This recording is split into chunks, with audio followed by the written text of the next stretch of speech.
السلام علیکم ورحمۃ اللہ وبرکاتہ۔ دوستوں، سیرت مصطفیٰ کتاب ہے اور یہ کتاب مکمل کتاب انشاءاللہ پیغام اسلام یوٹیوب چینل پر اپلوڈ کی جائے گی، اور زیادہ لمبی نہیں، بس 5 منٹ 10 منٹ کی گفتگو ہوگی۔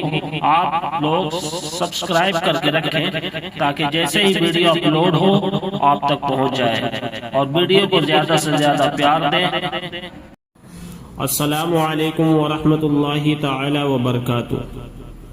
سیرت مصطفیٰ کتاب کا پہلا باب خاندانی حالات نسب نامہ بیان کیا جا رہا ہے۔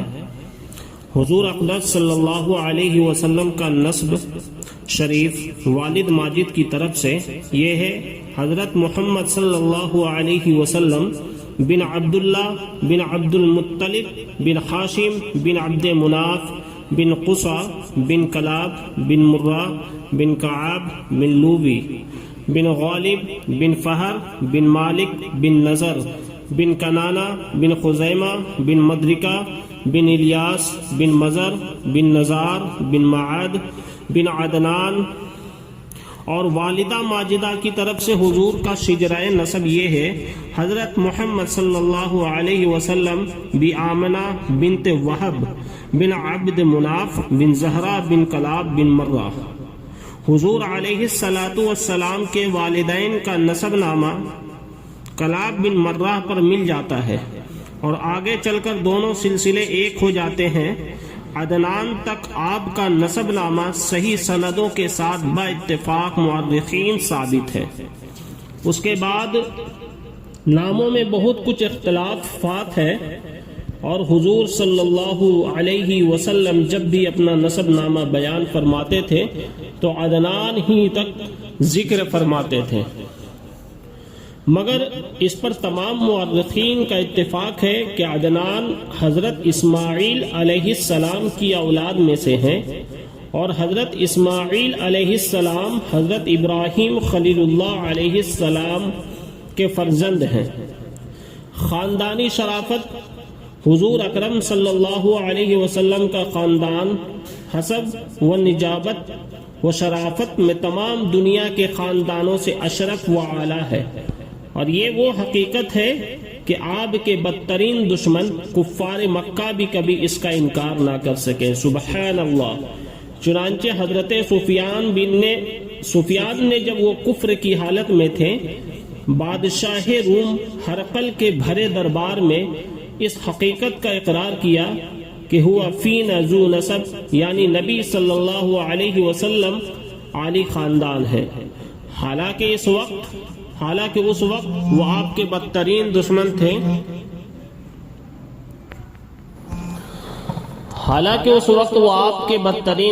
تھے۔ اور چاہتے تھے کہ اگر ذرا بھی کوئی گنجائش ملے تو آپ کی ذات پاک پر کوئی عیب لگا کر بادشاہ روم کی نظروں سے آپ کا وقار گرا دے۔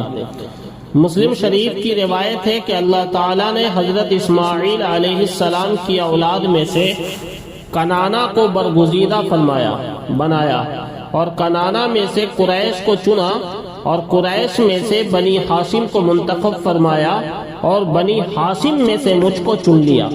بہرحال یہ مسئلہ حقیقت ہے کہ لہن نسب العالی فلیس کمثلہ حسیب نصیب منعم متکرم، یعنی حضور انور صلی اللہ علیہ وسلم کا خاندان اس قدر بلند مرتبہ ہے کہ کوئی بھی حسب و نسب والا اور نعمت و بزرگی والا آپ کے مثل نہیں۔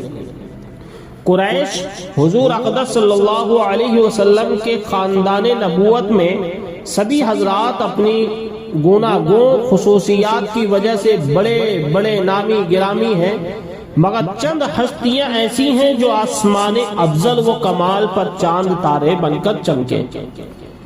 ان با کمالوں میں سے فہر بن مالک بھی ہیں، ان کا لقب قریش ہے، اور ان کی اولاد قریشی یا قریش کہلاتی ہے۔ فہر بن مالک قریش اس لیے کہلاتے ہیں کہ قریش ایک سمندری جانور کا نام ہے جو بہت ہی طاقتور ہوتا ہے اور سمندری جانوروں کو کھا ڈالتا ہے۔ یہ تمام جانوروں پر ہمیشہ غالب ہی رہتا ہے، کبھی مغلوب نہیں ہوتا۔ چونکہ فہر بن مالک اپنی شجاعت اور خدا داد طاقت کے بنا پر تمام قبائل عرب پر غالب تھے، اس لیے تمام اہل عرب ان کو قریش کے لقب سے پکارنے لگے۔ چنانچہ اس بارے میں سمرخ بن عمر حمیری کا شعر بہت مشہور ہے، وَقُرَيْشٌ هِيَ الَّتِي تَسْكُنُ الْبَحْرَ بِمَا سُمِّيْتَ قُرَيْشٌ قُرَيْشًا، یعنی قریش ایک جانور ہے جو سمندر میں رہتا ہے، اسی کے نام پر قبیلہ قریش کا نام قریش رکھ دیا گیا۔ سبحان اللہ۔ حضور صلی اللہ علیہ وسلم کے ماں باپ دونوں کا سلسلہ نسب فہر بن مالک سے ملتا ہے، اس لیے حضور اکرم صلی اللہ علیہ وسلم ماں باپ دونوں کی طرف سے قریشی ہیں۔ ہاشم حضور صلی اللہ علیہ وسلم کے پردادا ہاشم بڑی شان و شوکت کے مالک تھے۔ ان کا اصلی نام عمر تھا، انتہائی بہادر، بے حد سخی اور اعلیٰ درجے کے مہمان نواز تھے۔ ایک سال عرب میں بہت سخت قحط پڑ گیا اور لوگ دانے دانے کو محتاج ہو گئے۔ یہ ملک شام سے خشک روٹیاں خرید کر حج کے دنوں میں مکہ پہنچے اور روٹیوں کا چورا کر کے اونٹ کے گوشت کے شوربے میں سرید بنا کر تمام حاجیوں کو خوب پیٹ بھر کر کھلایا۔ اس دن سے لوگ ان کو ہاشم روٹیوں کا چورا کرنے والا کہنے لگے۔ چونکہ یہ عبد مناف کے سب لڑکوں میں بڑے اور باصلاحیت تھے، اس لیے عبد مناف کے بعد کعبہ کے متولی اور سجادہ نشین ہوئے۔ بہت حسین و خوبصورت اور وجیہ تھے۔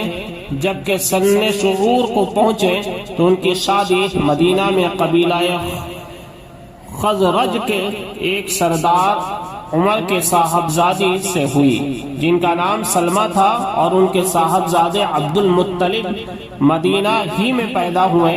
چونکہ ہاشم 25 سال کی عمر پا کر ملک شام کے راستہ میں بمقام غزہ انتقال کر گئے، اس لیے عبد المطلب مدینہ ہی میں اپنے نانا کے گھر پلے بڑھے، اور جب 7 یا 8 سال کے ہو گئے تو مکہ آ کر اپنے خاندان والوں کے ساتھ رہنے لگے۔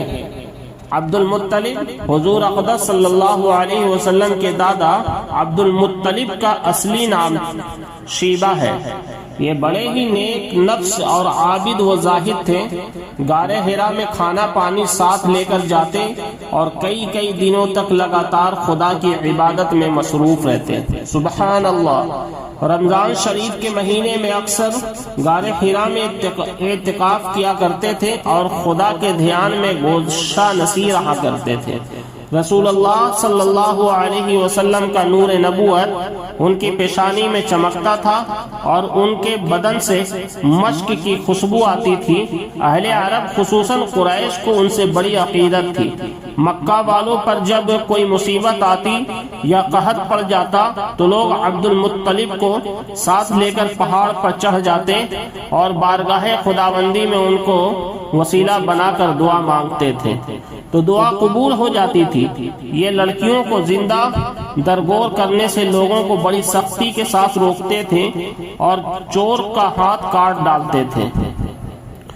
اپنے دسترخوان سے پرندوں کو بھی کھلایا کرتے تھے، اس لیے ان کا لقب معتم الطیر پرندوں کو کھلانے والا ہے۔ شراب اور زنا کو حرام جانتے تھے اور عقیدہ کے لحاظ سے موحد تھے۔